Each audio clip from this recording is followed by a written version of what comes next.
Oh, welcome. Welcome. A lot has happened. A lot has transpired here in the last 25 minutes. I apologize, Leo, for being late. For all that don't know, I do a members-only stream an hour before this stream at 3:30. We go 3:30 to 4:30, 4:45. So if you want to see Steenfott Aquatics Unplugged, become a member and join that stream. We don't talk about fish, rarely ever. So, you know, keep that in mind. But anyways, I actually was going around and watering my plants. As you see, they desperately need it. We had a heat wave here. My plants got roasted in here because I don't have AC in here anymore. And I was scooping water out of one of my tanks because I use tank water.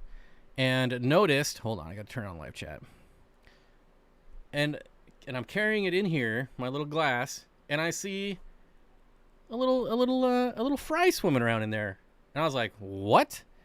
So, and I've already scooped one and poured it in there. So, I probably killed some fry, unfortunately. But I run back to the tank, I look in there, and there are a bajillion, not a bajillion, probably like a dozen fry swimming around. And I was like, holy smokes, I was not prepared for this. Totally unexpected. They're my Chilotharina blaheri rainbow fish. Gary Lang strain even. And what had happened is I've been doing a lot of work in the fish room. It's just a complete mess in there. Organization, just been organizing everything, getting everything in totes. And I came across like 6 tissue culture moss cups from Fishtoberfest last year, and the moss was still alive. So I'm like, hey, all right. So I opened it up and I just threw it in their tank, and wouldn't you know, they spawned in the moss. I didn't even think about it. And so I've been in there. I've been trying to scoop up every single fry I can find, which is realistically, I think I got between 15 and 20 of them, and there's still probably more. I didn't want to be too late to the stream. But the heart placement annoys me too. Yeah, it's awful. So yeah, after the stream, I'll go back and see if I missed any. Luckily, there's only 2 rainbow fish and then a bunch of cories in there. So hopefully the rainbows didn't eat too many of them. But yeah, pretty excited, pretty awesome. So I had to put them with my hang-on breeder box that currently has my Aspidora's roach-eye fry in it. And I don't have any foods small enough for rainbow fish, any live food. So I put in a bunch of Repashy powder. Hopefully they'll figure out that that's food. And yeah, gotta get the brine trip hatchery going, I guess. But super excited about that. And also, in the mayhem of running back and forth and and the mess that is currently my fish room, although it is less of a mess, it's an organized mess right now. I did trip, and I went to catch myself, and I'm pretty sure I tore a muscle in my shoulder. If you've ever torn a muscle, like, you know when you tear a muscle. So, and it's my good shoulder too. It's not I had surgery on this one, and now, like, oh. Hopefully it's not torn, but it sure feels like it. We'll see. We'll see how it feels tomorrow. But at least I didn't fall. Like, I was able to catch myself. Oh man, it's always when it happens too. When you rush, that's when accidents happen. But I think it was worth it. Like, these are pretty awesome fish. If you saw my last video, fish room update video, you'll see the Chilotharina blaheri in there, and I only have 1 male and 1 female. It's generally pretty hard to get 1 pair of rainbow fish to spawn, so I'm super excited. And hopefully I can grow these out because they look great. Like, they're the best blaheri I think I've ever seen, ever. I mean, and I'm not just saying that because they're my fish. I'm glad that they're my fish, but go watch the video. They look amazing. Lots of color. I had many comments on them, like, "Oh, what was that fish? What was that fish? What was that fish?" So yeah, pretty happy, pretty excited. And also, that's about all the news I have for you. Otherwise, not a whole lot new to report outside of organizing and building the fish room. If you were here last week, you'll know that I took on a plethora of reptiles and fish and it was not planned. So I've just been rushing on getting all these animals situated and comfortable. Not filming because that would take too long, and that's not what's best for the animals. But you will get an update and see all the new fish, and I'll probably throw in the reptiles at the end of the video for the people that like reptiles, but definitely fish first. You should isobob, stop any swelling, can keep any further injury from happening. It's like 100 degrees out. I should be icing my whole body right now, to be honest. They're not that bad. They're not the worst injuries out there. I've torn a mini muscle. I've torn my groin so many times that it doesn't even hurt anymore. Because when I played hockey, I would never stretch. I would just go out and play, and I always pulled a groin, at least once a year. So, yeah, now I can pull a groin and it doesn't even hurt anymore. So there you go. Congratulations on the baby. Thank you, Virginia. I'm super excited. It's just so nice. Like, my fish room is far from over, but it's been a long time since I've had like a fish room that I'm happy with, but is also functioning like I hoped it would. Like, I got fish spawning, eggs laying. I do need to get some vinegar eels from you, Caitlin. I'm going to go down to the co-op tomorrow, possibly. It's not 100%. But that's going to be during the day because I don't want to hit traffic and you'll be working. So, but I will be going to, well, that's still like 3 weeks away. We'll see. We'll see. I've had good luck with rainbows and the Repashy powder before. It just, hopefully they're smart enough to realize it's food. It smells god awful, so they should know, right? Like, the worse it smells, the more fish like it. And I've got some other tricks up my sleeve that I'll do after the stream too. I've in previous rainbow spawns, I've gotten away with just powdered food before. So generally, rainbow fry are pretty good at taking like prepared foods. So I'm not too stressed about it. Nope, no fish of the week this week. Today I'm doing a plant of the week, which if you saw the pinned comment, you'll know what it is. I'm just doing something a little different this week. Plant of the week, and we can just look right in that. We can look at that right now, obviously. Crinum calamostratum. That's a terrible view there. Here we go.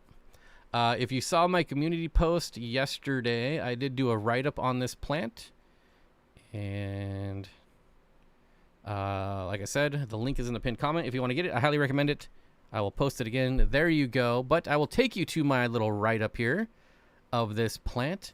And yeah, just read this over. Very easy. Care requirements are all right here. But it is honestly one of the most beautiful plants you'll ever keep. Can we look at pictures? Crinum. Jeez. I'm so excited right now. I can't even type. You've probably seen this in many of my videos. I've kept this many times before.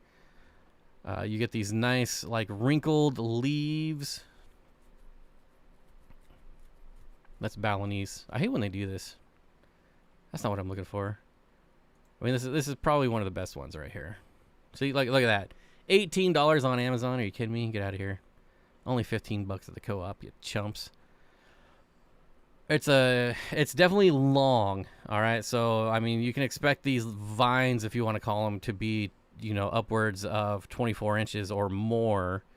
But as you can see, it'll do what Val does and kind of just slope over at the surface. So lots of if you're basically, like, if you're looking for, a lot of people talk about centerpiece fish. If you're talking about like centerpiece plants, this is what you would want. And honestly, any crinum is going to be good at that. So there you go. Crinum calamostratum, plant of the week. If you want to know more, I've got a whole write-up either on my website or on the community post. And yeah, there you go. There's the spiel. And of course, that is an affiliate link.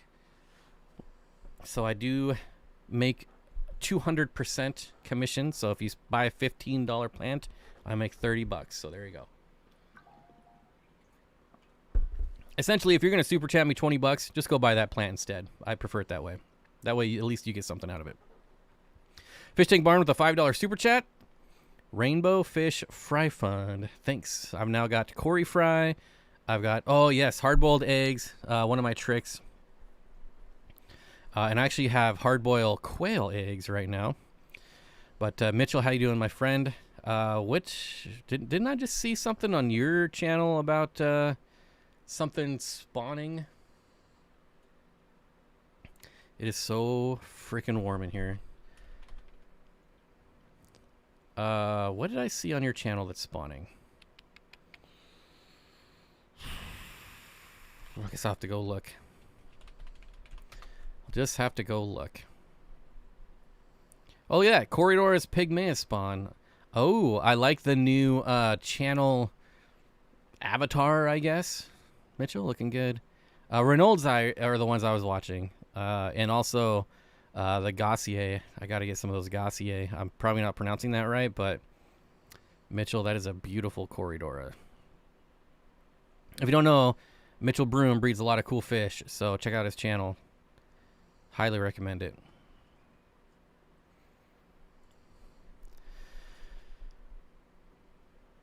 I have about 10 Pracox fried, about 3 weeks old. Started with 20. Some didn't make it. Not sure if they didn't like the powder food or what. They're in a fry system for the my first time breeding them.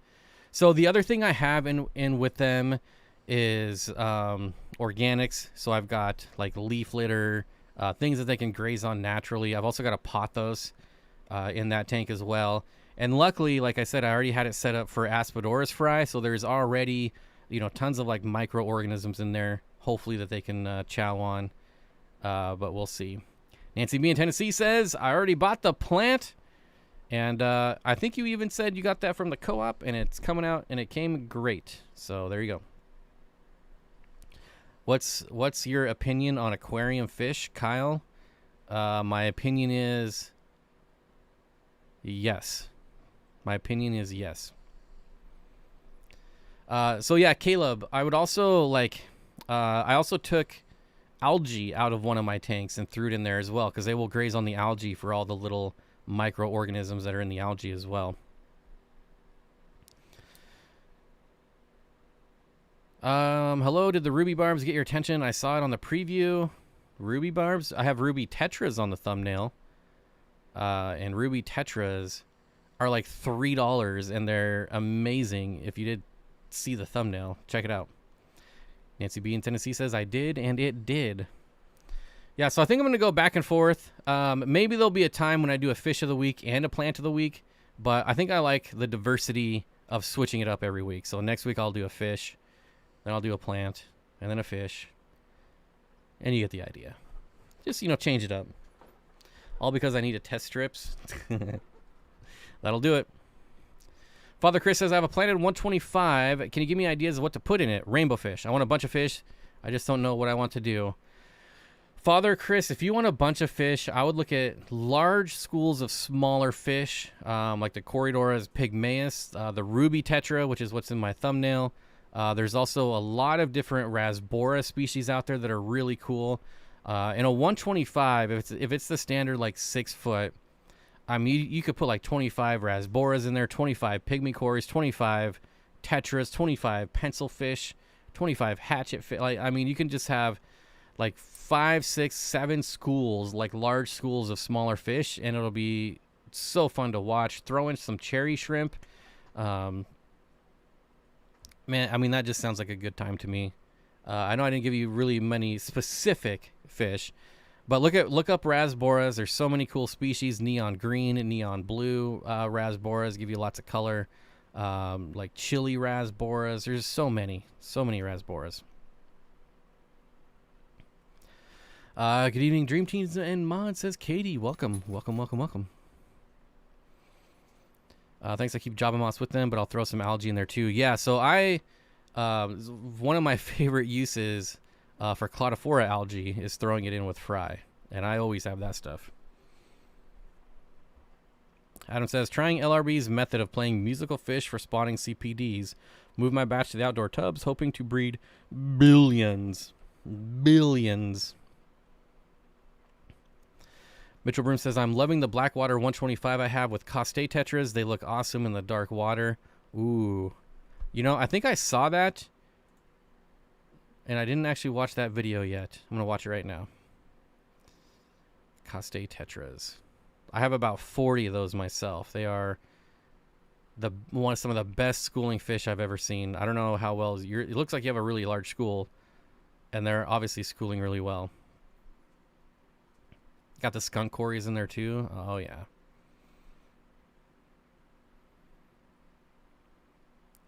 In my opinion, out of all the fish I've owned, those Coste Tetras, best by far, best schooling fish I've ever owned.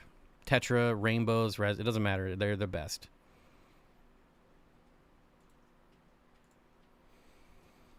I need a tall plant for the back corner of my flex. Kind of dark back there. Would crinum work? Yes. So you might have some trouble at first, but once your crinum grows to the top and is right next to the light, it's not going to be a problem at all.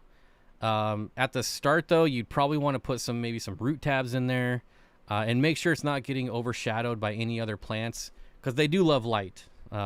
I don't know that I would consider it a low light plant. Well, I wouldn't. But in that tank, being that what flex is like 20 some gallons, once it gets to the surface, it won't have any problems. It'll have enough light. Easy peasy.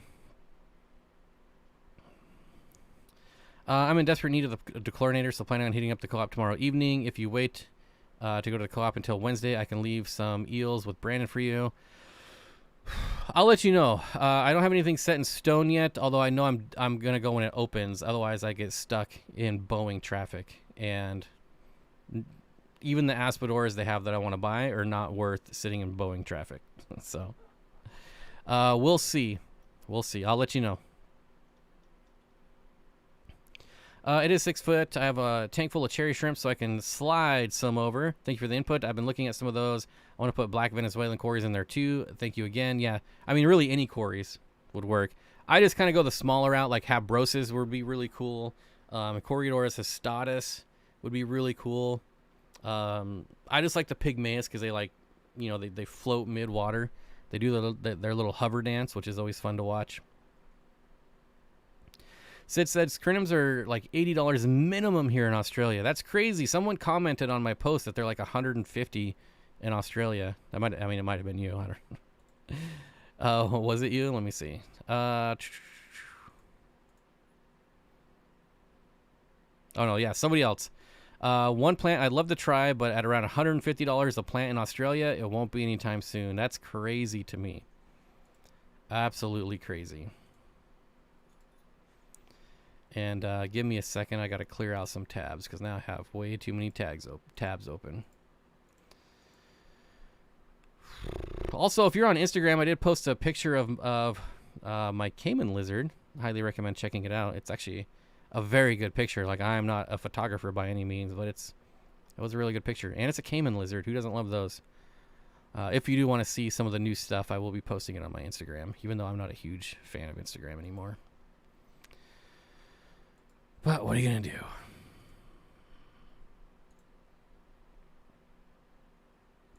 All right. I only have about 30 tabs open. That's much better.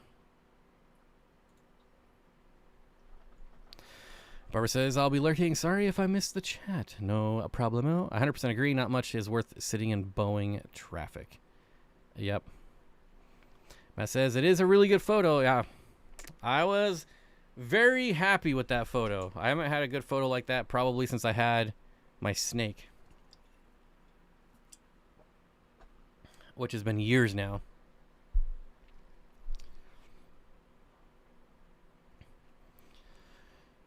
I have a 5-gallon with shrimps, nearites, and wild guppies. That's a lot for a 5-gallon. I have a GH of 4. Is it too soft for them? So I bought... Wait. It's too soft for them, so I bought special salt for them. Do you think the shrimps would be fine with that salt?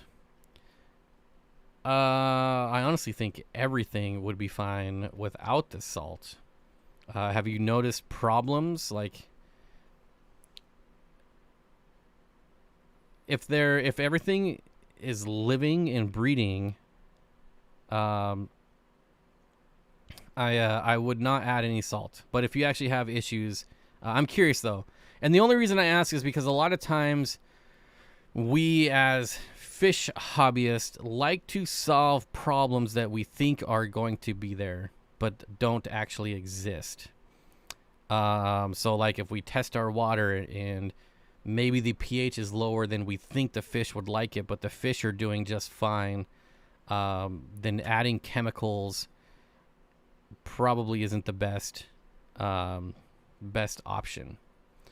Hoon Aquatics, what's going on, buddy? I would love to come down and get a fish room tour whenever you're ready. I'm going to keep bugging you. I hope you don't mind. Gifted 5 memberships. Thank you so much. Adam, Kenny, Robert, Davo, Sid, welcome. And again, we do stream at 3:30 p.m. PST every Monday. Am I well versed in green water?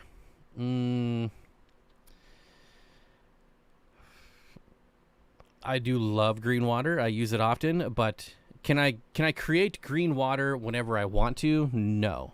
So, if you have a question, maybe someone between me and the 150 people that are here, we might have an answer for you. Loved your chat on the Aquarius podcast. Peter Unmacked liked his. I can't see your chat. Peter Unmack liked his shout out, and when I talked to him at the ANGFA meeting, the Aquarius podcast that's really the first. You're talking to Hoon Aquatics, probably. Doing the podcast was the first time I've ever done a podcast. It was kind of weird. And we didn't really talk about anything. It was a whole lot of randomness. I haven't seen any new ones come out in a long time. Did you actually? Are you on there?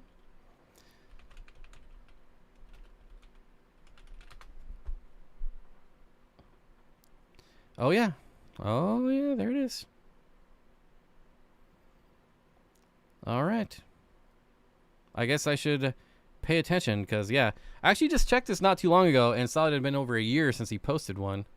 I'll have to add this and watch it. I knew he couldn't have been talking about me. There's no way Peter Unmack would be like, ooh, Steenfott Aquatics.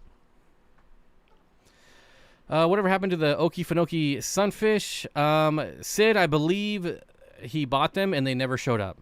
Kind of what I figured because the website he was on, I forget what that website is, but if I remember right, he bought them and either they were DOA or they never sent them out. But I'm pretty sure they never sent them out because it was a website that just doesn't update their stocking levels. And so, you buy something. If they have it, they have it. If they don't, they don't. So, yeah, I don't know. 3.5 years and I still haven't caught up to Jamie. Yeah, I don't think so. I don't know. Well, that's basically impossible unless he cancels. But Sid, I do have some other pygmy sunfish. Maybe. There's so many plants in with them. I can't even see past 2 inches into the tank. And I don't even remember what species they are. But they're not the Okefenokee.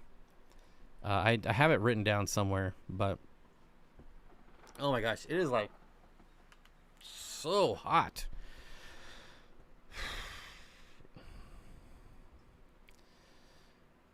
Let's get those likes up. I agree. Hit that like button if you haven't yet. Fish Fam link. Yep. If you're having a great time, do not forget to show us with a thumbs up. I just have 4 male guppies. They started to breathe a lot and shrink to the rocks.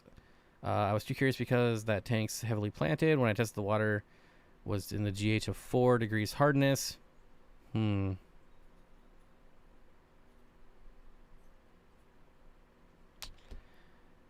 I don't know that that's going to be the issue. So I would go easy on the salt at first.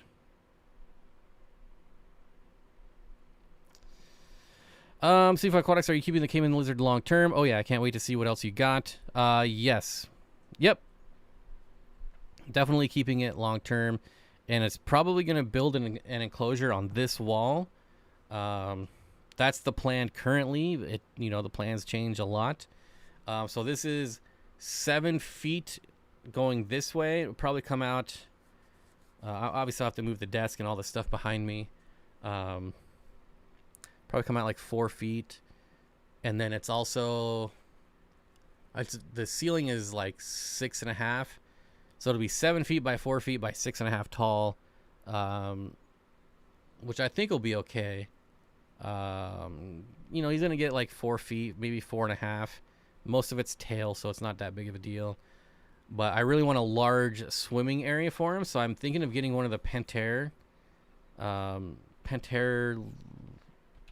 dealing things, whatever they are. Let's see if I can bring them up. Because I'll see if I can show you here. Yeah, it's a fiberglass tank. Here it is. I'll show you. So I'm wanting to use this as the base. Switch over here to Firefox. Maybe? There we go. Yeah, so this is what I'm wanting to use, and it comes... I'd have to go with like the 405 gallon because 8 feet is too wide. Barely. So then I would basically build around this enclosure here. And so, yeah, 72 by 36 by 36. And it would have like the last foot of this and then another foot of land.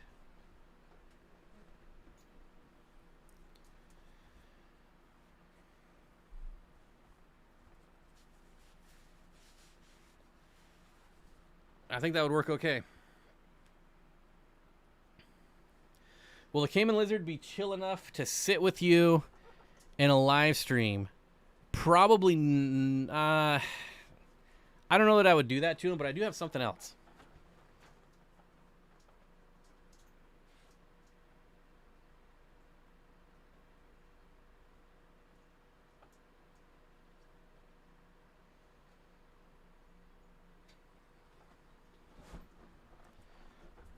$1,500. Yeah, well, I mean, it's fiberglass, so.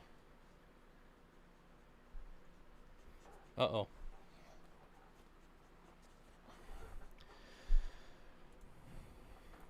This little gal right here, definitely chill enough to sit with me on a live stream.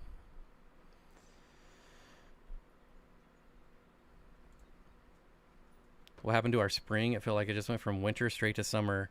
Yeah, it is like brutal. It's over 90 degrees. Curtis asked what happened to my AC. This little gal's enclosure is in front of the window where I used to have because I have a stand-up AC and you vent it out the window. So now I can no longer vent it out of the window. So now I no longer have AC in here. So, yeah. It's brutal. It's brutal. Can't you buy an acrylic tank for that price for $1,500? No, you cannot buy. What is this? A 405 gallon acrylic tank would be thousands and thousands of dollars.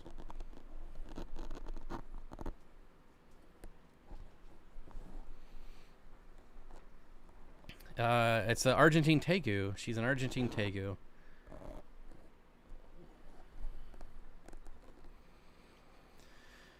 I figured wild guppies are far more aggressive than fancy half black, koi, or golden, etc. varieties. Even Molly couldn't get a chance with them. Where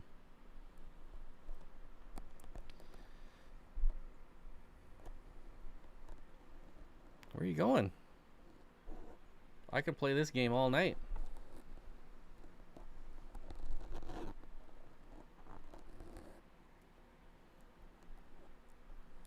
Guess I misheard the size. Yeah, it's technically 405 gallons, but you know, who cares?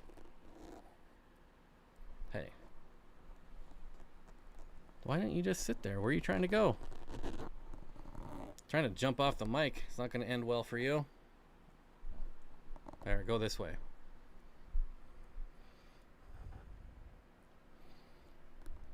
Come on. There you go. All right, now you've seen her. I'm going to go put her back. You can look at the fiberglass tank some more.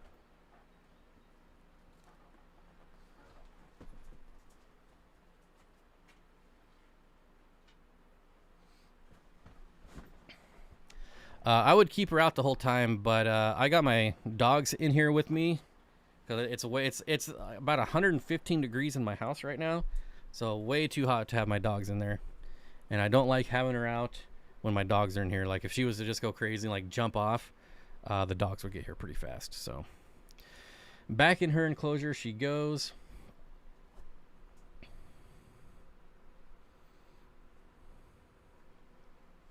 Now I got cords in the way.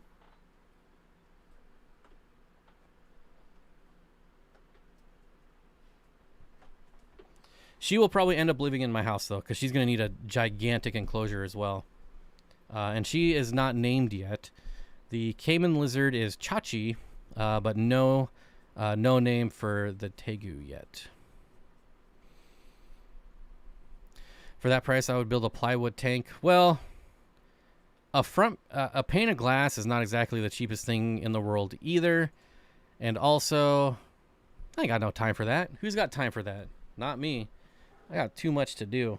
I got a porch to build. I got a fence to put up. I got fish room to build. I'm still building my house. Like, adding one more thing to the list of things to build is not really something I want to do right now.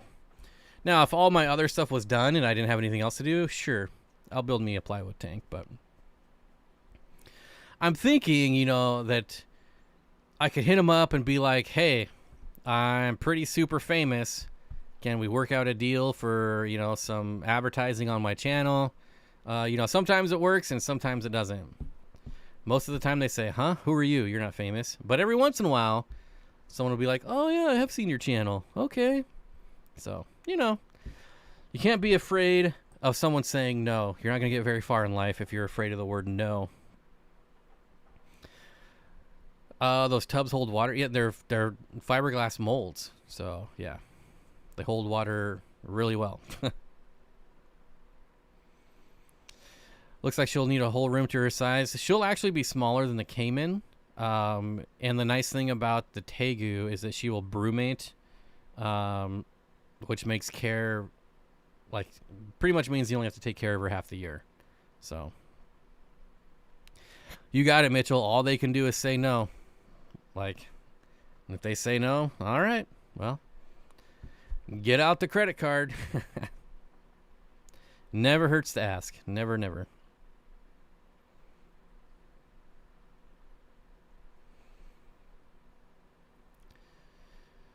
You got to name her Joni, as in Joni loves Chachi. Okay, that's it. That's absolutely got to be it. But rejection is painful. See, I don't think it's painful. Is it? Who cares? Who cares? I don't know. Can being famous get you free tacos? Yeah, I've gotten free tacos many times, my friend. Many times.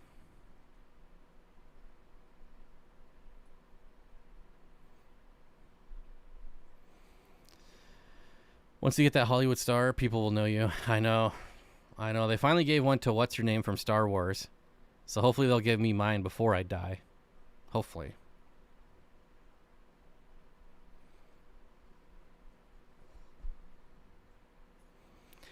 Dino Supremo. Hello, my friend. Hello. Bob must be used to rejection. I don't fear rejection. What good is that ever going to do?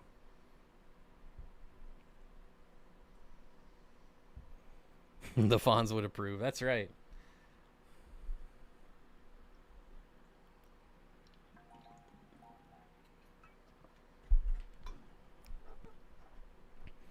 Rejection isn't painful. It's only painful for people who get rejected once every couple years. If you get rejected every day, you get desensitized to it.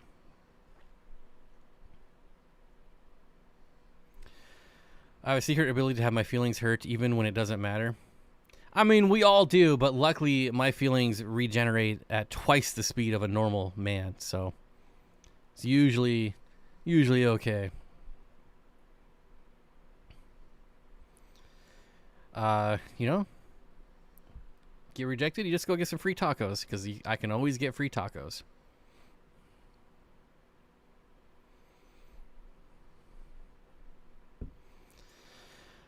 Like we tell my daughter, the answer to every question you don't ask is no. I mean, yeah. I mean, haven't you all ever like asked for a raise or something? Like, you've had ask for a raise at least once. Like, you should be asking all the time, every 6 months. Have you ever had the white fungus that looks like cobwebs that moves around the tank? After 10 plus years in the hobby, I recently got some in my tank. I have no idea. The only white fungus I ever get is when I put in like grape wood or other various types of wood that grows that white fungus. But bristlenose plecos love it, so it's usually not a big deal. What fish would I recommend with 6-banded killifish? I was thinking black neon tetras or perhaps a larger rasbora. 6-banded killifish. Well, what are we working with here? Like, what size tank? Anything else in the tank with them? What will the caiman lizard's diet be? I know they eat a lot of snails in the wild, so this one doesn't eat snails at all. Will not touch them. So mostly it's tilapia right now. But we'll try to widen that diet as we go for more variety. Bob has Wolverine's regeneration abilities, but with emotions. It's not a fungus from wood. I think it's called slime mold, or it's super fascinating because it can move around the tank. Slime, mold, fungus, whatever. Yep, you miss 100% of the shots you don't tank. Wayne Gretzky / Michael Scott. Joel says, Bob, will you marry me? No.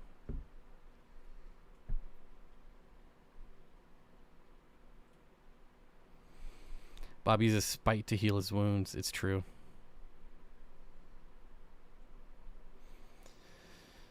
I don't have them yet, but I have a 20 high for perhaps half a dozen, densely planted. I don't know. I'm kind of going bottom dwellers. Like, what are you going to have on the bottom? Like, maybe, I don't know. If it was me, you asked for my opinion, so I'm going to give you my opinion. I would maybe do some of the smaller loach species. I really love loaches. I think they're underutilized in the hobby, and there's a lot of smaller, I won't say dwarf, but there's a lot of species in like that 2-inch range, 2 to 3 inch max, that just don't get a lot of attention, and they should. That's gonna be the next goal. Once I've bred my fair share of corridoras, I'm gonna move on to loaches and try my hand at loaches. Because, like I said, there's just a lot of smaller species of loaches, and I think they should be more popular. I mean, dwarf chain loaches, probably the best loach in the world. Like, those things are amazing. Why would you not want some of those? Hill stream loaches, right? Zebra loach, well, maybe not zebra, but scooter loaches. I don't know, there's so many. Hey, Bob, I agree. Ruby tetras are amazing. I have about 15 or so in a 120-gallon Blackwater setup with a pistos and purple pencil fish. I love it. Do you keep endlers at all? I've gone down a rabbit hole. I've got just a hodgepodge of various endlers and guppies in one tank. Before I moved, I had, I think, 4 strains of endlers and a couple strains of guppies. And now since I moved, they all are in the same tank, and I get a lot of random stuff now, which is pretty fun. So now that the stream is an hour and a half, do we wait 45 minutes to ask non-fish questions, or do we still wait after the first hour? We still wait after the first hour. So the first hour is still going to be fish, and then we'll have a half hour of food talk like always. But, you know, if you don't want to talk about food, comment about something else. That's what I always say when people are like, is this a fish channel? And it's always the lurkers too, right? It's always the lurkers. T-Shot, what's going on? Says, what's up, Bob? Any suggestions for a Cory that would go well on a 20 long? Medium flow, rainbow shiner tank, sand substrate. Thanks. What would I do? I'll show you what I would do.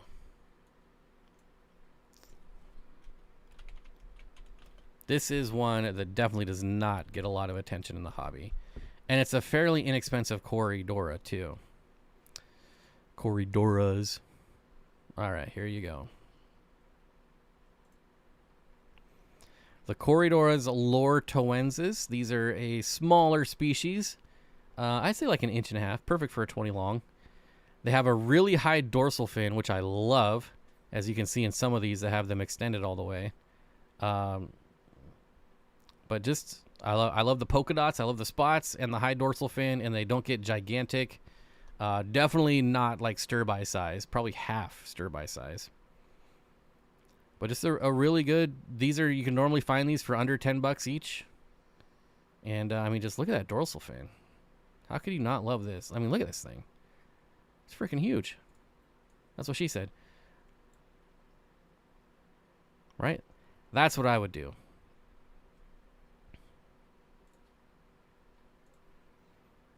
And I do it because I have them currently. What is a fish in the thumbnail? It is a ruby tetra, my friend. A ruby tetra. I got a UNS, got a new UNS 120 lowboy. Should I escape it or just use it as a garden manageri tank? I would escape it. Why do you gotta type words I can't say? Manageri? Mangeray? I don't know. Those are cool. Thanks, Bob. I appreciate it. Yeah, I love them. I love them. Those are so adorable. Best place to get these Corys. I'm with you. Love the polka dots. So I got my group from the Wet Spot. I don't know if they still have them. Yeah, here you go. Right here.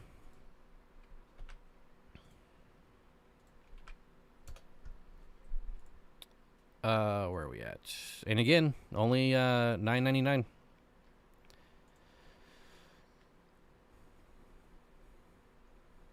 Where are we at? Here we are. What size? 1.5 to 2 inch. There you go. Basically full grown. So $10. Oh, there's only 4 in stock. Better jump on it. I will say they get these pretty regularly. This is like the only place I see that gets these regularly. So if you do get the last 4, they will get more eventually. I bought mine from them like 6 months ago, and they sold out, and they got more. So I wouldn't be too worried about only getting 4 at this point.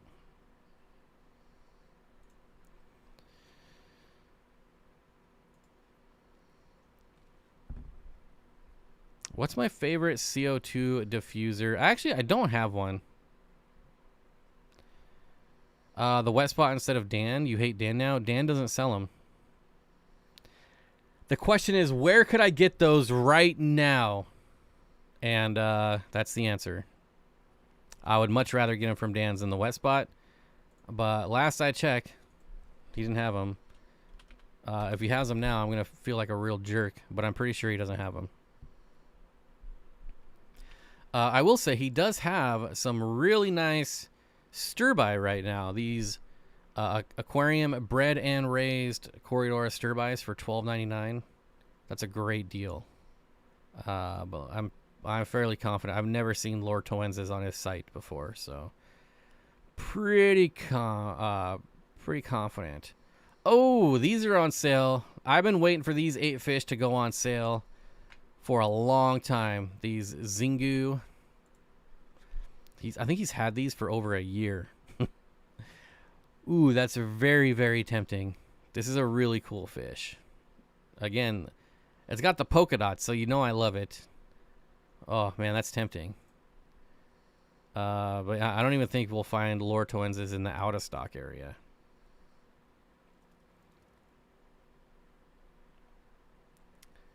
Pretty sure. These ones are nice. If you ever come across the Cory-Dora's Sea Tree, these are pretty neat. I have a group of these, and I really enjoy them. I have them in a 20 long, as a matter of fact. Yeah, see, no lortoensis. Does not exist. He's got some pretty cool stuff in lately, though. Like, you know, they're not trout goodyids, but the butterfly split fin goodyids on the top right here are pretty nice. Can't go wrong with those guys. Also, the Limia Paraguay trios. Really cool fish. This one right here. I love the yellow and black contrast. Makes me happy. I don't know why, but it does. Ooh, here's another good price right here. $6.99. This is a great price. Wow. Interesting. Very interesting.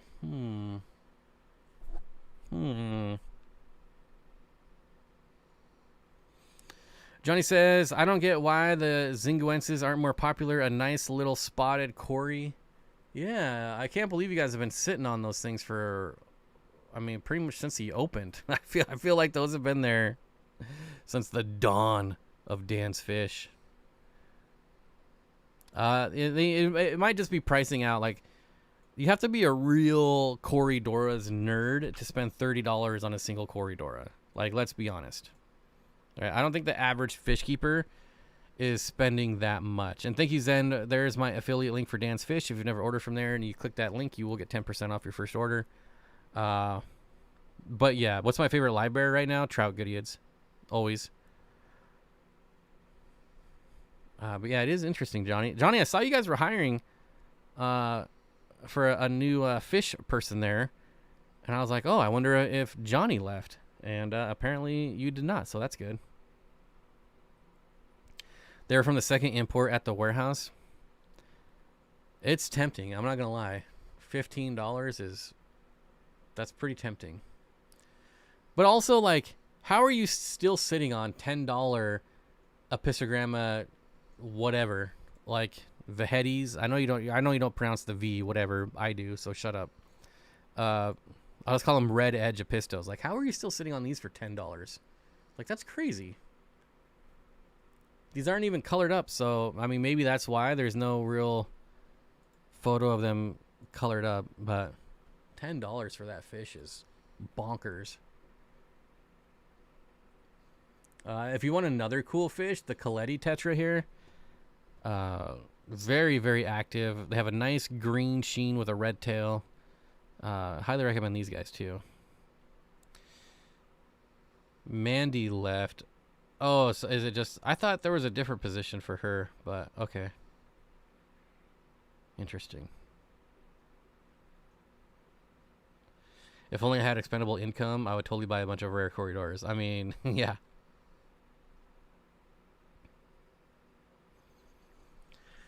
A friend of mine says there's only 3 types of Corys for people that are not Cory nerds: spotted, striped, and other. I mean, that's pretty true.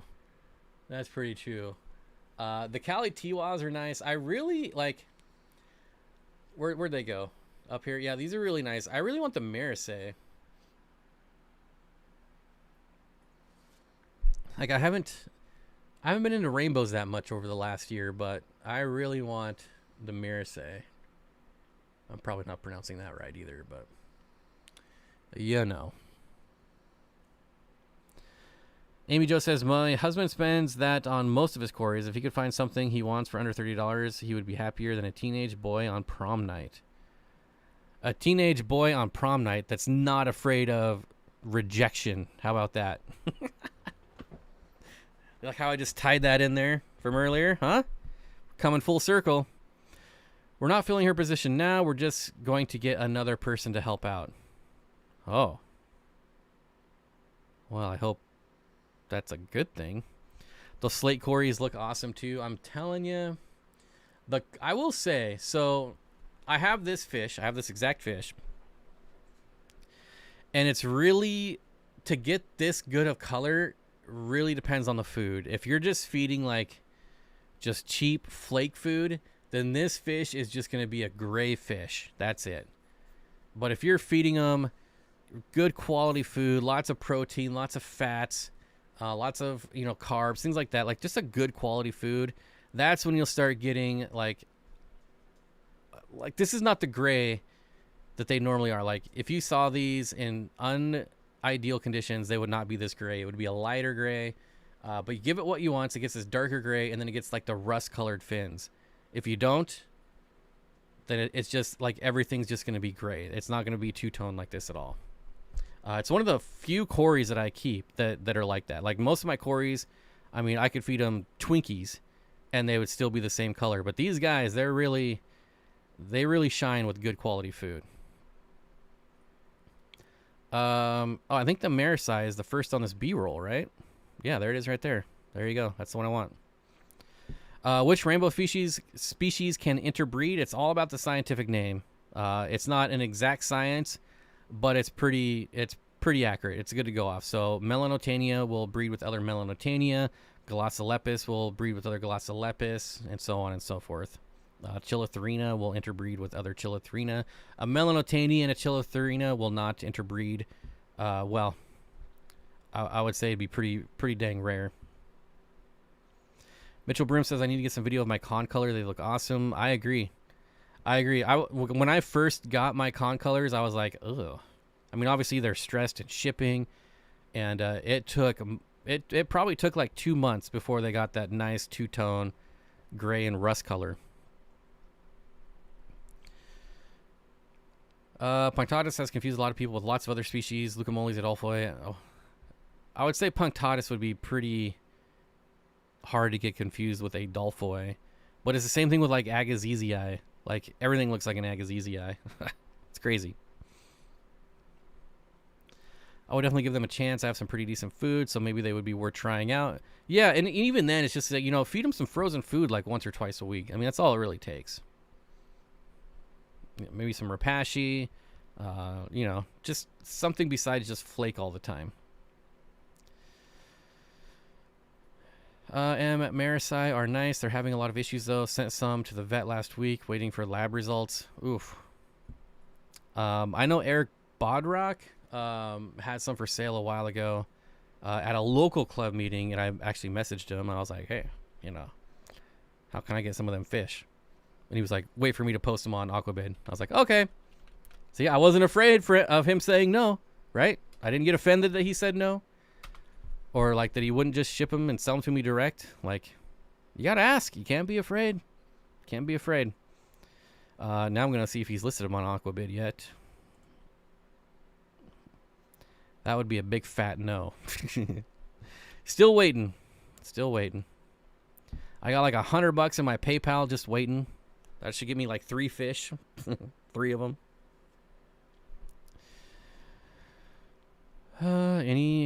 Anything really interesting on here?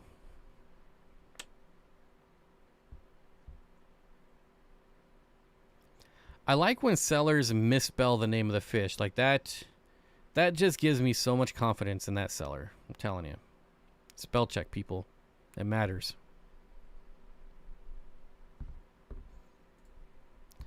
It's weird seeing those puffers and then looking over at mine because they are much fatter now. I don't have any ready just yet, but the Melanotania Marisai I got from Gary are spawning now. Nice. I grabbed 30 or so Marisai fry. They're going out my 125. Whew. I gotta make it over there. I gotta make it to your fish room, Mitchell. One of these days I will be there. I promise you that. As long as I still have an open invite.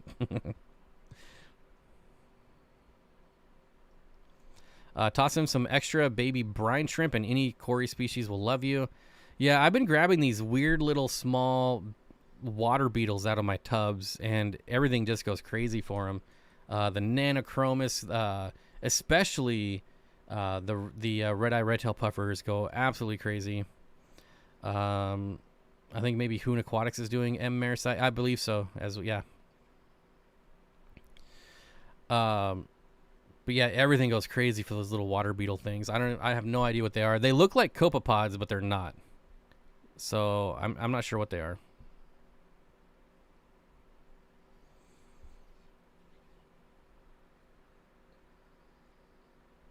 Sound like one of my dogs was puking. They're not. I'm glad they're not, but I have frozen baby brine shrimp, frozen bloodworms, Dr. Baslier pellets, and Hikari wafers for more gourmet foods. Would those foods work? Oh yeah, I'm sure. And like any frozen food yeah, you're fine.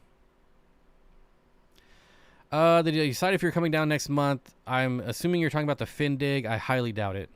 If that's what you're talking about. I asked the 8-ball and it said my sources say no. So it's not looking like it. I want to, but there's a lot of things going on around here behind the scenes, so I just don't think I'll have time. With pseudo McGills, are they more ground spawners or floating? They've always been they've always spawned in floating mops for me.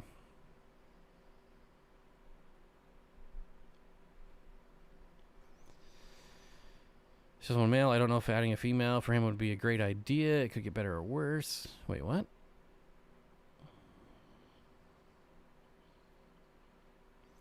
How to avoid your ram bullying my cories. He always bullies the cories at food time. I mean, it's just to be expected. You could try feeding at night with the lights out. The corridors will still be out and about. It might be one way to get around it. For Epistogramma cockatoides, how aggressive are they towards each other? They can be fairly aggressive when spawning. When not spawning, it's usually not an issue. My male is pushy to smaller females. Yeah, he's just trying to spawn. He's trying to get one of them to open up to him and you know, make some babies. I would say it would be pretty rare for him to actually cause harm. As long as there's enough places for them to hide and enough line of sight breaks, it's probably not going to cause any issues. He's just ready to go, and they're just probably not. Is there any way you could help identify a rainbow for me? I got one from my LFS that was a customer drop-off, but he wasn't sure what they were either. You can send me an email, or like, I don't know if you have Facebook. If you posted a picture in my Facebook group, that's probably going to be the best, because then you'll get more eyes on it. But if you just want to send me a picture via email at steenfottaquatics@gmail.com, I can try. It can be kind of hard with rainbows because there's so much interbreeding with them. So I mean, the best I could do is try to identify it. Give you my best guess.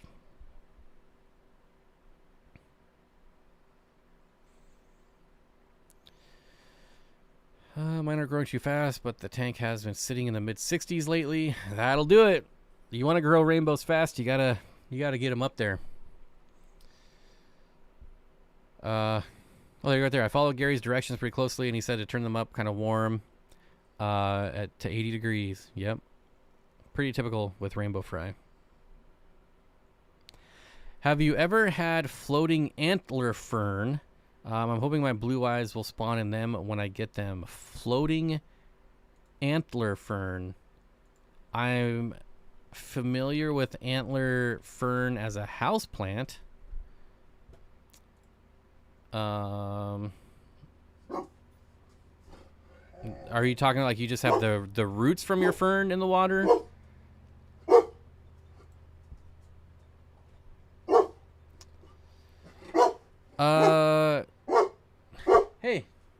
Hey, chill out. Come here. Simmer down, buddy. Simmer down.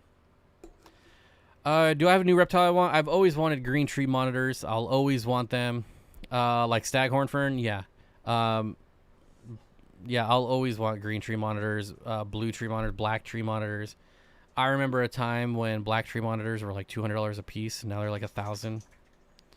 The reptile world has the prices. Oh my gosh, they're just skyrocketed. Absolutely skyrocketed. You go, I mean, even going back like 5 years, and this is like, it's like not even COVID. It's places banning exports, banning imports, making things much more difficult to get. Oh, man.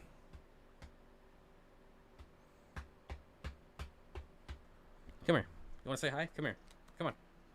Oh, not there. Come on. There you go. Say hi. Oh, you're just going to go now? You don't want to say hi? All right. See? Can't be afraid of rejection. My dog just told me to piss off. Oh, I guess I assumed it was staghorn. Let me Google this though, see what this is.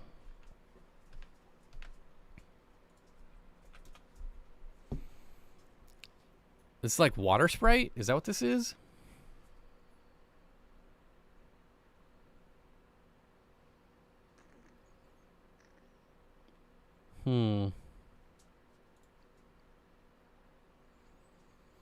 Well, if it's a floating plant, they will definitely spawn in it. I mean, it looks like a Florida plant. I'm not familiar with this plant at all. Like,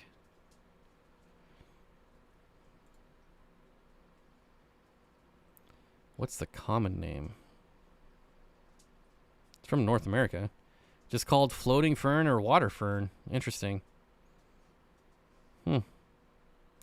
Typically grows from Florida to Brazil. That's quite the range. Oh, interesting. I mean, just by looking at the pictures of this plant, I would think they would spawn in that easily. I'm trying to find a picture of the... I mean, it looks like water sprite, some of them. Of course, it's Google Images, so I could actually be looking at water sprite that's just not labeled correctly, so... Yeah, I don't think you'd have any problems getting them to spawn in this plant.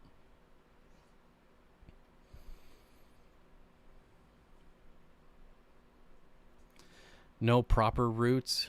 I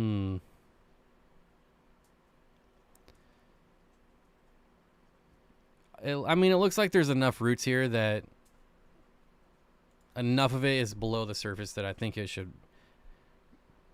I mean, it's certainly not going to hurt to try, right? And if you have to throw in a spawning mop, you know, what's $7 in yarn?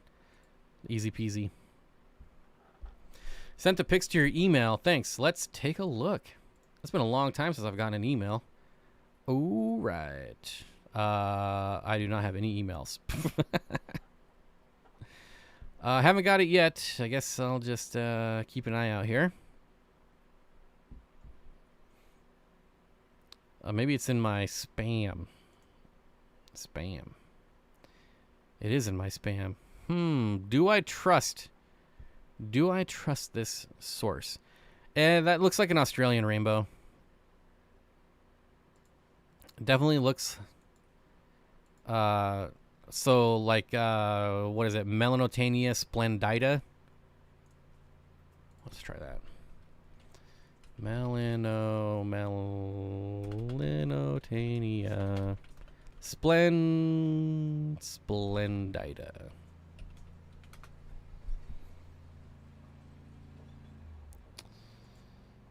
All right.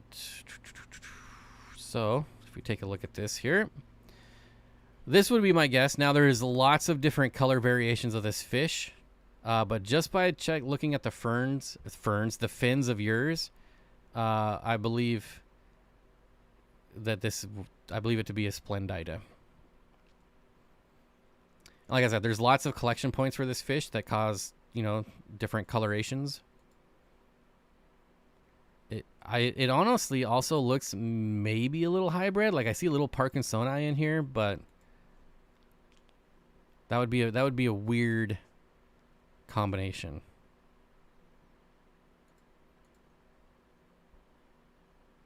But yeah, he's got yellow in the fins, which makes me think Splendida inornata.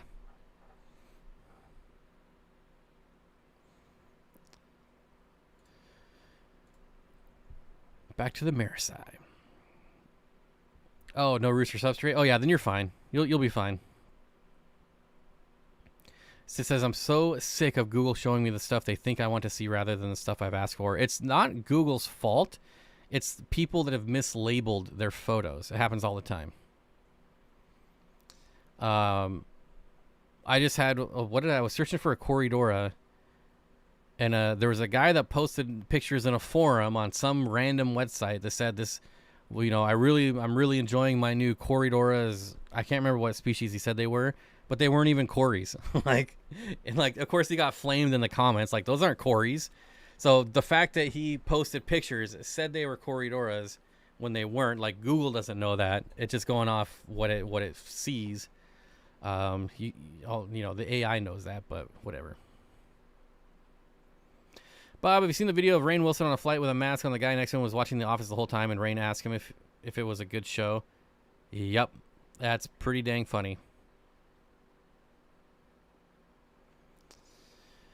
What is... I cannot see this comment because the stupid heart is in the way. Someone comment. There we go. Now I can see it. Hey, Mr. Steenfott, what is the most unlikely species pairing that turned out to live well together for you?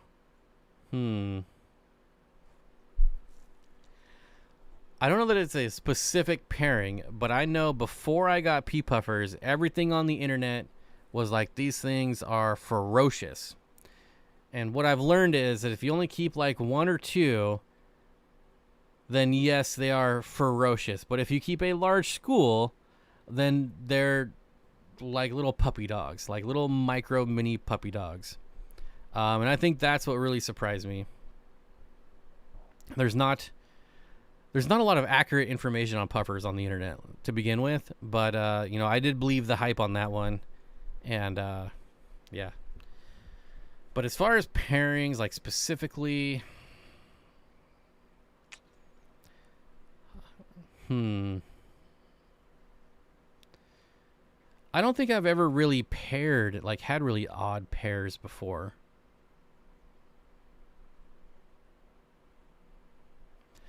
Syclus23 says, yo, where can I get some Luminatus around here? I can tell you exactly where to get Luminatus. I will tell Candy, and Candy will tell you. How about that?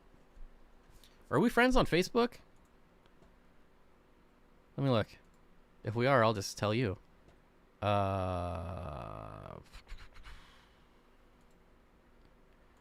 on, Facebook. Come on. I don't think we are. I don't see it here. Are we? You might be. Did I spell your name wrong? Are you even on Facebook? I don't know. I'll tell Candy, and Candy can tell you. How about that? Either trick getting pea puffers to get along is to get them at all the same time from the same school in Shoal. So one thing, the thing I learned, which kind of surprised me, is that they, like, if you do enough deep diving, eventually you'll find pictures and videos of them in the wild where they're in these massive schools of just thousands. I mean, can you imagine, like, thousands of pea puffers just hanging out? And that's what was like, wait a minute. This is not what the internet says. The internet tells me that if I had 1,000 of them, they would all kill each other. But it's the complete opposite. Mel says, hey all, sorry I'm late. Better late than never. I heard the trick eating pea puffers. Oh, I just started them. Matter of fact, I'm going to tell Candy right now.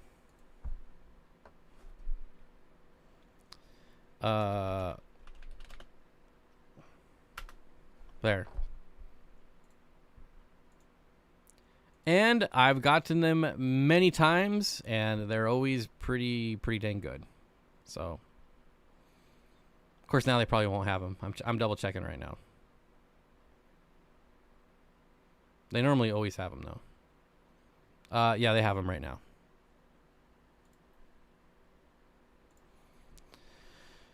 How do you get pencil fish to breed? I would read up on egg scatters, like how to spawn egg scatters, because the hard part is going to be collecting the eggs and raising them up, not getting them to breed. Sounds like it's similar to the African cichlid mantra. They're hyper aggressive until you get a large group, then things calm down and they chill out. Yeah, I mean, kind of.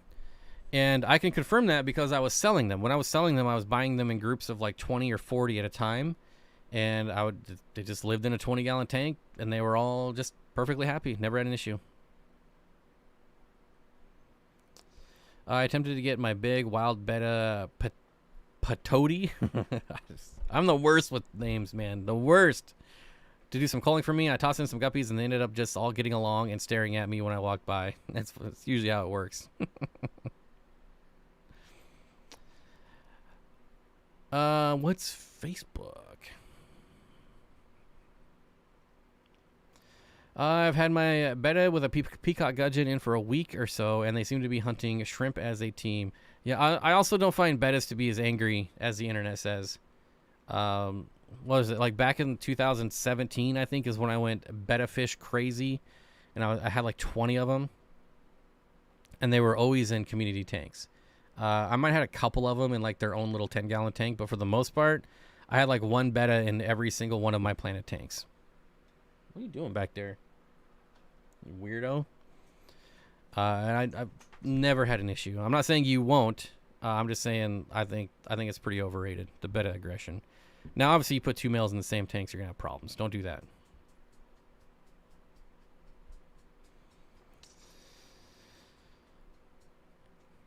I wish rainbow shark would have the same behavior. Yeah, I do love me a good shark. Red tail, rainbow, doesn't matter. I love them both.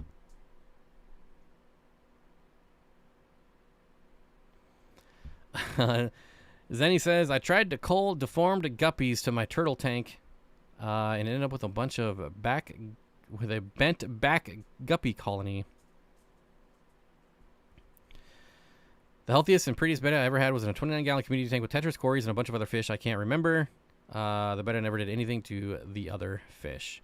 Now, I'm not saying that they're not going to fin nip every once in a while, but they were definitely not on seek and destroy, right?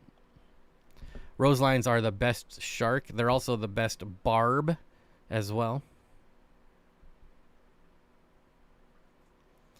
Virginia says, I have the same experience with my old betta. Totally thought he would keep the guppy population under control. I don't think he ate a single fry. Like, I mean, really, like.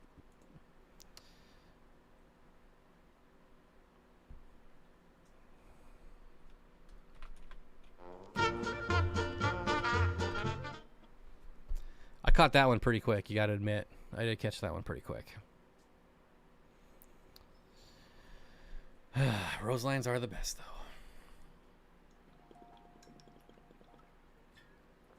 I would put roseline sharks or denison barbs probably as like a top 5 all-time fish in my book. It is easily one of the most commented comments I get, if that makes sense. Anytime like I did a video and one of my tanks has roseline sharks in it, multiple comments like, what is that fish with the red and yellow stripes? What is the fish with the yellow stripes on the tail? Like, it's just constantly. People love that fish, and they're awesome. They're not aggressive at all. I've never had an aggressive one. I'm sure someone somewhere has had one, but they don't eat plants like a lot of they don't even bother the plants like a lot of the larger barb species tend to do. Roselines are like $50 here in Australia too. Yeah, they're pretty spendy here. I got my school of them for $7 at PetSmart, which was that's a pretty good deal. I was kind of weary about buying PetSmart fish, but I, just quarantine them and fatten them up before you put them in your tank, and they're just fine. Zane says, I broke up with my girlfriend, but now I have more time and money for fish. See? That's another thing. You can't be afraid of the word no, and you always got to look at the positives. Got to look at the positives of every situation. Every situation has a positive. But yet I put a betta in with my dragon guppies, and he promptly tried to remove all their tails. I had to remove him. I feel horrible. Yeah, you'll get the fin nipping for sure. I would say, I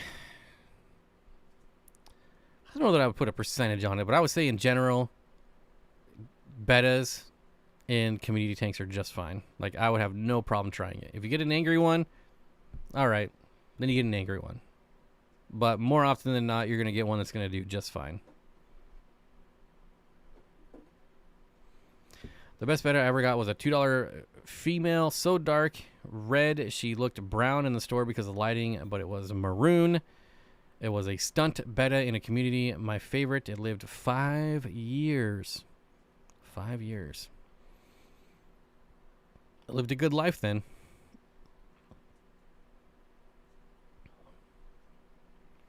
Brandon guy says, I love red tails if they were a bit more mellow. Yep. That was like my go-to. When I was like 12 years old, I'm like, give me them red tail sharks. I need them. It was always a disaster, but I always got them. And they would always sell them to me. I wish they wouldn't have, but they did. Geez, I can get them for $8 to $10. Yeah, around here, they're depending on size. You can find them in at 1.5 inch for like $10 now. But if they're of any decent size, like 3 inches, they're like $20 a piece here. Any sub or tubbing ideas for the southwest heat? Oof. Shade, lots of shade, more shade. Do we have anyone? Do we have anyone in chat here doing summer tubs in the southwest? Maybe we can get some ideas from people that are actually doing it.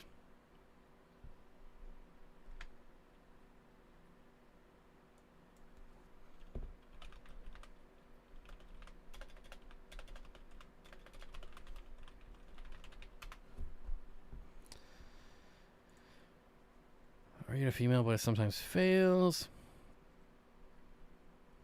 The southwest heat, like I hear people that can't even keep fish tanks in their house down in the southwest, so I'm not sure. Like, I don't know exactly where you are, but I know like some people in Arizona say it's like a nightmare to keep fish tanks.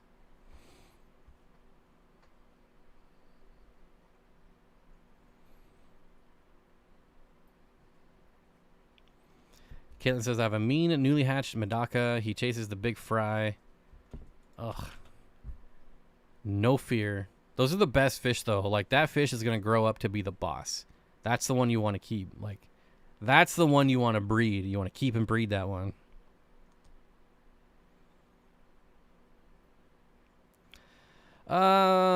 Lewis says, I prefer mollies over a betta for a centerpiece fish in a guppy tank. I feel like if I was going to throw in fish to help cull guppy fry, it would be like a pistos. And they're not going to do a good job, but they'll get some of them. Connor says, I'm from Georgia, if that counts. I mean, that's pretty dang hot. But I use a white tub and lots of water flow. Water flow is key. I mean, just like even just pointing a fan at the surface of your water will make a big difference. Surf City Cichlids makes an excellent point. Southwest is a very big place. Closer geography would probably help answering the questions. That is true. I'm assuming he's worried about heat, though. I think that's what he said.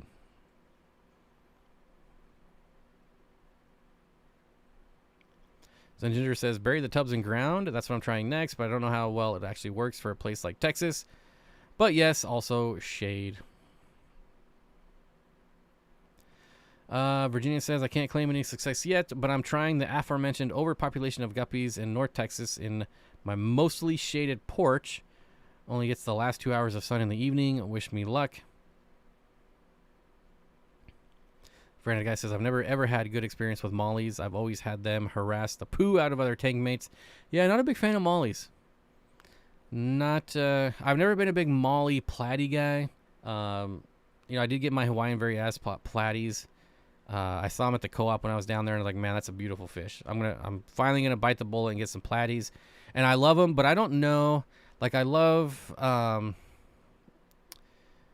lot of the Variatus platies, but I don't know that I would ever keep another one.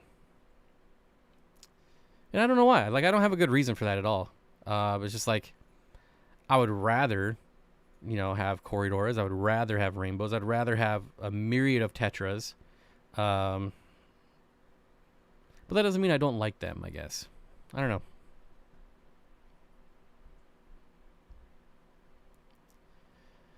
I know someone in San Francisco who's raising rice fish outside. My grandfather in Arizona kept a catfish in a tank until it got too big.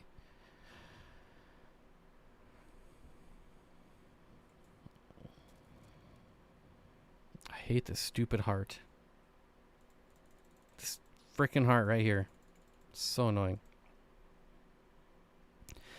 Have you ever kept a fish room in the summer with AC? No, I don't need it AC here.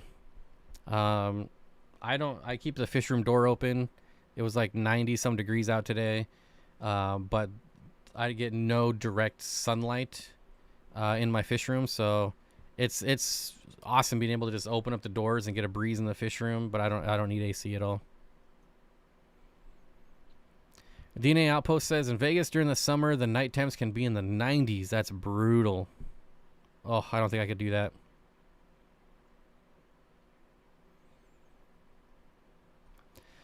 Jennifer says, I live in Georgia. Here the AC comes on in April. The AC is part of life, just like heat in other places. Like, I'm putting AC in my house for sure, because one, I have 3 gigantic dogs that really don't do well when the temperature exceeds 90 degrees. And like today, it was almost 120 in my house because I have no AC. And yeah, I'm getting ceiling fans installed this week, hopefully, which will be nice. Oh, I should say I'm installing ceiling fans, which will help out. But I mean, I get blasted by sun all day long, so I definitely have to have AC.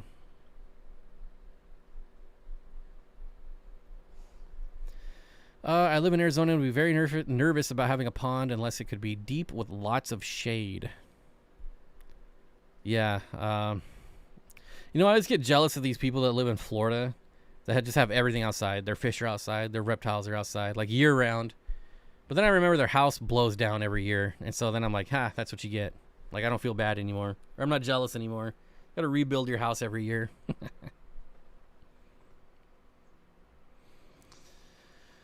I've got a shaded patio to work with. Oh, I can imagine, like 90 degrees at night. As a matter of fact, I'm about to get hit with the sun now. As you can see, it's gotten a little brighter in here. Here in Guatemala, some parts reach over 50 degrees Celsius in the summer, and other where I live just reach 84 Fahrenheit. So, you know some Celsius and you know some Fahrenheit? Is that what's going on here? Mr. B CPDs, what's going on, buddy? He says, been lurking, great stream. Thanks, Bob. Thank you, man. I appreciate it. This has been a fun one. Like, this hour and a half just, like, flew by. Well, now you have one AC unit you can use, and now that you can't use it in the streaming room. Exactly. Like, it's going out in my house. I wouldn't be surprised if I start streaming from my house instead of in the fish room, but we'll see. I prefer not to. But if I'm building a gigantic caiman enclosure in here, like, what are my options, really? The houses in Florida are all cinder blocks, so just this, I mean, yeah, I mean, you gotta buy new windows, or you gotta board them up. Sometimes you gotta buy a new roof when it flies off. Like, come on, who wants to go through that every year? At least here, I only have to rebuild like once a lifetime, right? We only have like the one big earthquake every like 50, 60 years, so you gotta rebuild once. Big deal, better than every year.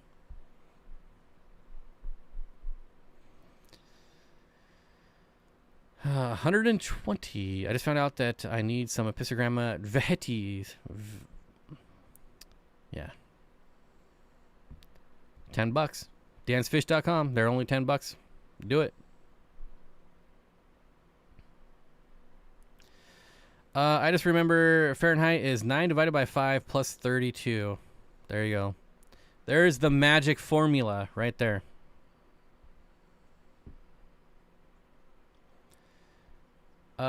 He has his own little territory. He's always in a 6-inch by 6-inch section. If any of the big guys come in the little zone, they get chased. I find it very entertaining to watch. That's pretty interesting. He has his spot, and he's gonna guard it. Cherish that fish. I would love it. Wait, is Ginger Graves here? Did I miss that?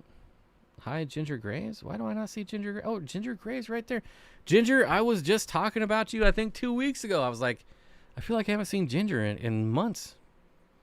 Good to see you. Been lurking. Finally got home. Hello to everyone. Ginger, it is great to see you. Viahita. Like, what? Been lurking too, Bob. The vet gave my dog a Cytopoint injection for allergies. Yeah, I did that. It did nothing. It lasts about 4 to 6 weeks. That is exactly what they told me. And it isn't a steroid. Yep. Like a cortisone. It did absolutely nothing for my dog. I hope you have way better luck than I did. We gave it the shot. We weaned him off of his meds. And within 2 days, he was back to just ripping his skin apart. And then we had to hurry up and get him back on the prednisone. Yeah, it didn't do anything.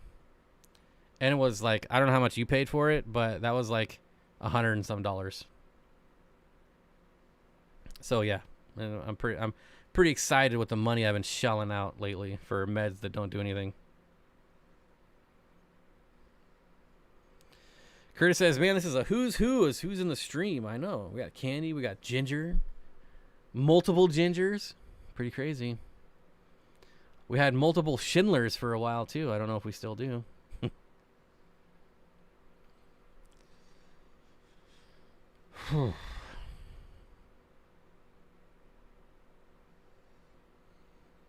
Well, now that we're all here, I'm going to sign off. I've got Fry to save. And $70, she's 24 pounds. Yeah, I think I'm like 68 pounds. He's just a small little guy. Chance. He's sleeping. Chance. Chance. You want to go outside? Instantly up. Instantly gets up. I knew you were just not paying attention to me. Come here. Chance, come here. Chance, come here. Oh, not right there. You see all the pink? See all the pink? Like right here is really bad. I mean, it's definitely better, but still. Gotta stop scratching, buddy. Or like, right, it's right through here as well. Oh. Oh, give me a kiss. Give me a kiss. Oh, thanks. Thanks, buddy. Oh, you want to come up too? Come on. Whoa, come on. Come on. Now this guy weighs a little more. You weigh a little more, don't you? Do you want to say hi? It's right here. Right here. Nope. Oh, thanks. Oh, thanks, buddy. Oh, hugs. Who doesn't love Doberman hugs? Right? No kisses. Only hugs. No. Only hugs. Mwah. I'll kiss you, though. Oh, give me a hug. Give me a hug. Come here. Oh, yeah. Give me a hug. Oh. Good boy. What, you want to come here? Come here. Braxton, come here. Come on. Come here. Come here, buddy. Come here. Come on. Oh. And, of course, this guy weighs the most. Oh, come here. Oh, yeah. Look at his big head. Look at your big head. Okay, come here. Oh, my God. Yeah, you're big. Uh-oh. Did I just pull out the cord? No. Look at this guy. Look at that squishy face. He's got a squishy face. Yeah, you got a squishy face, don't you? Okay. Okay. Go on. All right. I am signing off. I have Fry to save. Some rainbow fry. And that's going to do it for me. Thanks, everyone who was hanging out for the whole stream and everyone who came in late. I appreciate all of you. Better late than never, like I always say. And I guess that's it. Virginia says giant dogs are the best dogs. Yeah, they take care of the coyotes around here, that's for sure. Don't you? They love the coyotes.